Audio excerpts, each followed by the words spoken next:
Hi everyone, I hope you're all doing great today. Wow, been a long time, but I'm happy to be back. Okay, so today, as usual, I want to rant.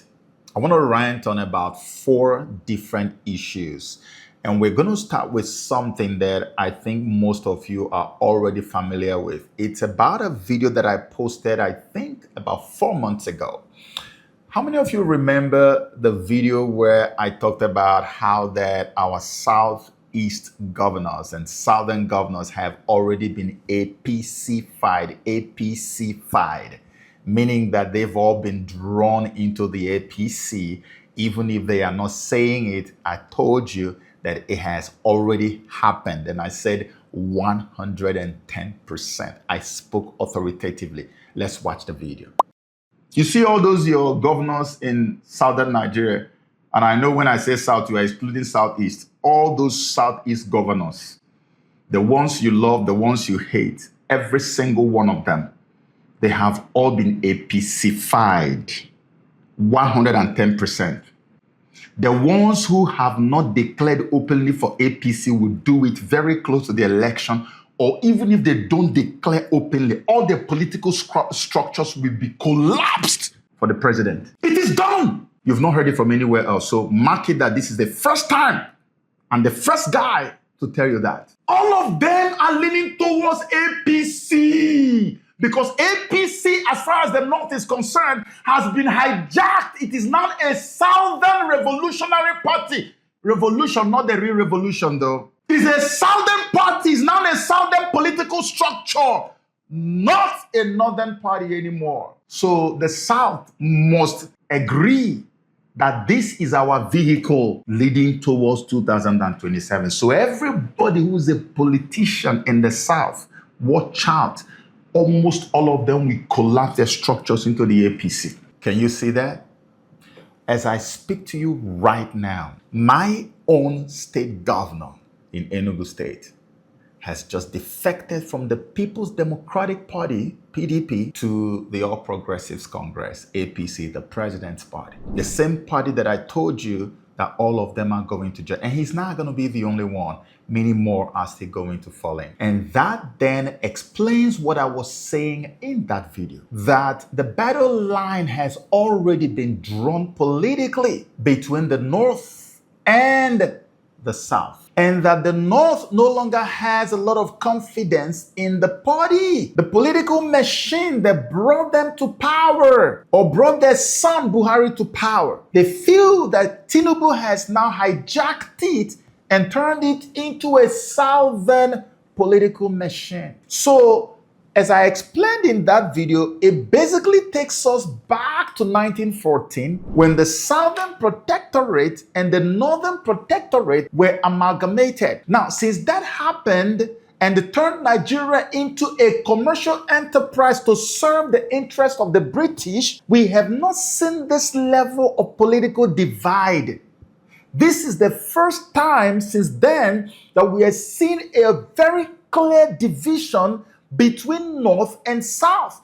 The North is agitated, panicking, thinking, how do we survive if we don't pick a Southerner who will replace Tinubu so the person can hold it for us until it's our turn in 2031? And Tinubu is scheming seriously, making sure that he gets all of the South and then grabs a few in the middle belt and then some in the North, so that it will be so difficult for the North that are now panicking over his presidency to unseat him in 2027. But remember that I also said that even if the North knows they are not going to be able to unseat Tinubu, that they are going to opt for another option self-help. Which is why they said that in 2027 that nobody's going to tell anybody to go to court and nobody will accept that. So imagine, I painted a scenario and I'll paint it again. We get to a point where it becomes obvious that Tinubu has won in 2027.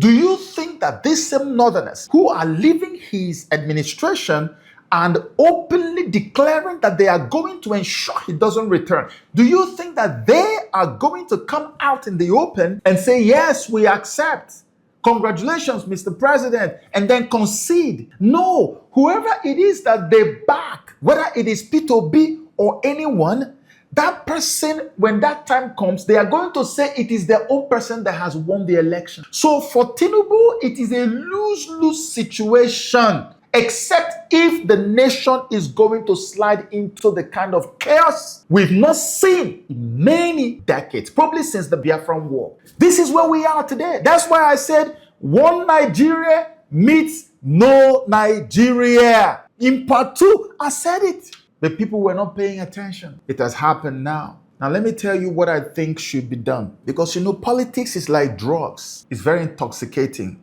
Politics gives a lot of power. And the kind of power that politics gives, it makes you feel like you are God. It makes you feel like you can't die. Tomorrow is never going to finish or it's never going to come. It gives you an unimaginable amount of confidence, very unreal amount of confidence. This is why I feel like somebody should help President Bola Ahmed Tinubu to step down from his high horse and pay attention to what needs to be done now. Scheming to gather all of the South and seize or consolidate all the political structure of the South is not a guarantee that he returns to power in 2027. Save this video and say that I told you so. Because for these other guys, it's a matter of survival.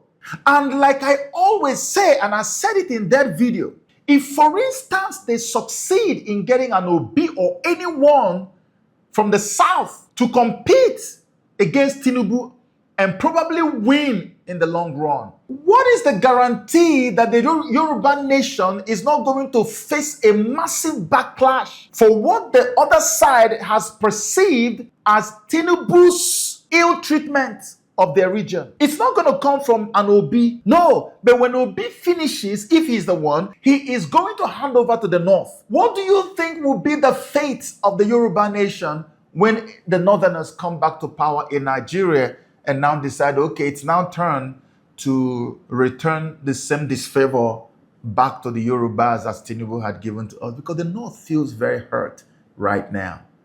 I've proven this to you in so many ways. They feel they can't trust Bola Ahmed Tinubu to lead them and to protect their interests. They don't think so. So what should Tinubu do now? Bola Ahmed Tinubu, if I were in his shoes, the best thing to do now is to move for a radical restructuring of Nigeria as currently constituted. If this guy knows what is good for everyone, the best thing now that he has both the judiciary and the legislature in his pocket, right, is to restructure the country. Let's have state police. Let's have resource control. Let's have regional governments. Let's activate all of this in Nigeria. Why would you live in a country where the center, the federal government, is so stupendously powerful that almost 75 to 80% of the items that are legislative items in the country belong to the exclusive list, and only about 20-something are in the concurrent list? How? State police is not even in the hands of the regions. You talk about ports authority and all these things, they are not even in the hands of the regions. How do you live? How do you govern? The best thing to do is to unbundle. Take most of all those items in the exclusive list, devolve it to the regions. Let every region now control their own resources. The ones who are raising taxes, like Lagos, that is the tax headquarters of Africa, you raise your taxes, you make your money, then let the people decide. We are not even saying, okay, let everybody break and go their own separate ways. We know that politically, these things can be very, very long to achieve. These things take a long time to do. The one thing that does not take any time for us to achieve right now is to activate regional government and let the regions have control. Let everybody decide at that assembly where they are going to do the restructuring, decide on, look, This is how much we believe is acceptable for every region to pay to the federal government, so that the few items that will be left in the executive list, they will have money to administer, to actually solve those problems, deal with those issues at that federal level. By doing that, we would have weakened the power at the center. We would have stripped the president of so many godlike powers that it has today. Nobody, I bet you, will ever fight or kill again to become the president of Nigeria. We can become states that are functioning autonomously, but are still united in a way. I declared this thing several years ago, where I said you can have the Oduduwa nation, you can have the Biafra Republic, you can have Arewa, and each person from their own republic will have an ID card. When you come from Arewa, you want to visit Biafra, you don't need a passport, you use your ID card and you are accepted, you go in because you are a member of the union. If you come from Arewa, you want to visit Biafra, you don't need a passport, you need an ID card and you have access. You can own properties there, do businesses there, but that region belongs to those people who own the region. And they are functioning and thriving on their own and just paying a little. This is how United Arab Emirates is structured. Many of you know Dubai today, but you don't know Sharjah. You don't know all these other regions. Abu Dhabi and the rest of, they are all part of the United Arab Emirates. Each one of them competing. Everybody trying to outdo the other person. But where is the competition? This is why many of us are agitated. That Nigeria is structured like a business enterprise, like a company rather than a country, to serve the interests of the colonial powers. So we continue to fight one another every time. We are regions that were built to function autonomously and thrive independently. We are not compatible from the get-go. The only way we can destroy the division that has given so much power to our common enemy, the colonials, is by actually restructuring the country and telling everybody, go and take care of your own region. The Oduduwa man can come to the eastern part of Nigeria and own any amount of property they want. It's still the same union. Nations are formed in the form of union, but ours is not a union. Ours is just a ground zero of bickering, of division, of tribalism, of all manner of vices that send you backwards. Retrogressive ideas thrive because of the foundational structure of Nigeria. But Nigeria can easily be restructured to change direction and progress in the upward direction. Very easy. But who has the political will to do it? President Tinubu, you cannot be 100% sure about 2027. I can guarantee you that. Nobody can tell what 2027 is going to bring. My best guess, there will probably not be an election because the stakes have never been higher.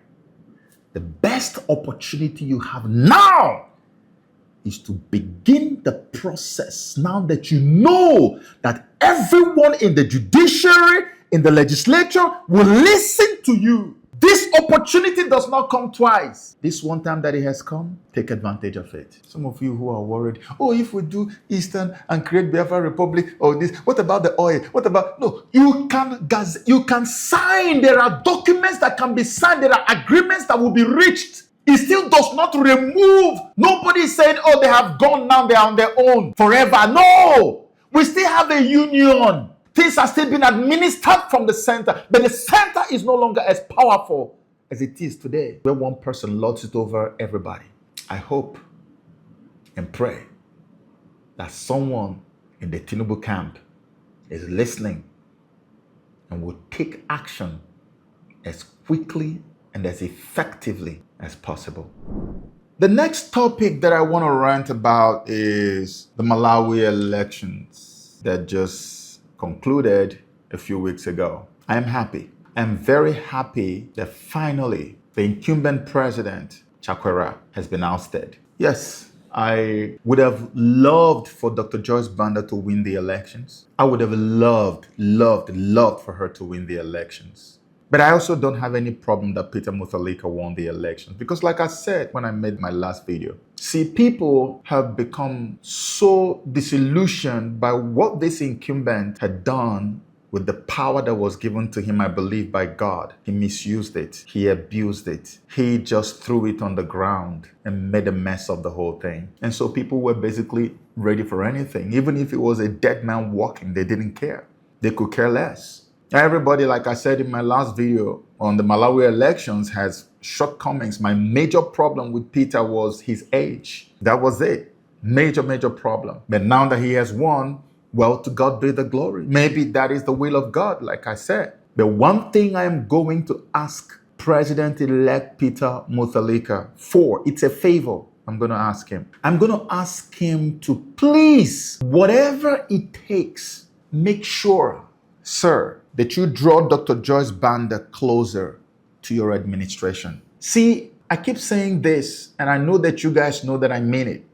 I don't have anything to gain or lose. My only interest is in seeing Africa prosper and thrive. It doesn't matter what part of Africa it is. I don't know why God made me this way, but He has, and I can't change who I am. I want Africa to thrive and prosper. Malawi, the more. Peter Mutharika was once a president. Dr. Joyce Banda was once a president. Imagine these two forces coming together for Malawi. Peter Mutharika does not have anything to lose now. At the age of 85, a former president, what has he got to lose? All he has now, all he owes this generation at this time is legacy. And if bringing Dr. Joyce Banda closer to your administration will turn around the destinies of Malawi, as I believe it will, I ask you, President-elect, to do this for the sake of Malawi. Let the legacy you leave at this last stage of your life be one that will be etched in the sense of time. Whatever some of us outside of Malawi can do to make your administration prosper and thrive and be the best that it can be, we will do it. I make that promise to you. But please pay attention to what I'm saying to you. The outgoing President Chakwera was meant to tap into the wisdom and the connections and leverage that this woman had, flowing from every part of her. He shunned it.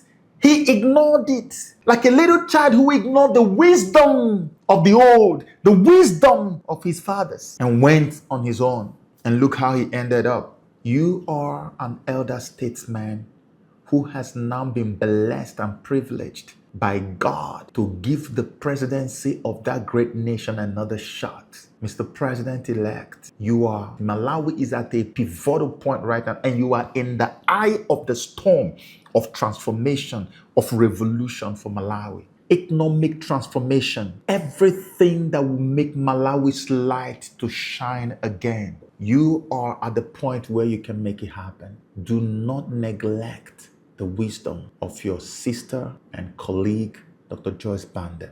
Please draw her close and tap as much as you can. And I bet you Malawi's fortunes are about to turn around for good. Congratulations. And may God use you to restore the stolen dignity of that beautiful South African nation.